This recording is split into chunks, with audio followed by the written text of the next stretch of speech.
Welcome to Devices Setup, and today we will learn how to reset Eightree Smart Plug to factory default settings. Now, it could be possible that your smart plug stopped working due to any reason like changing Wi-Fi password or its SSID or having no internet at all.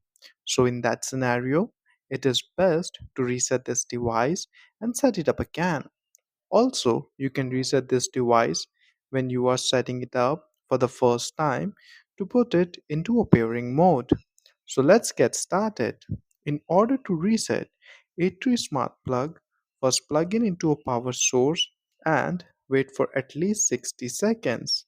After 60 seconds, press and hold the power button on the plug for around 5 to 10 seconds or until you see a flashing light on your device. Once you do, then release the button and let the device reboot. Now, your smart plug will be automatically removed from your Smart Life app and also from any other third party app that you used with this smart plug. So, next, you will need to set up this smart plug again using the Smart Life app. And lastly, if you found this video useful, then please do hit like and subscribe to support my channel. Thank you and have a blessed day.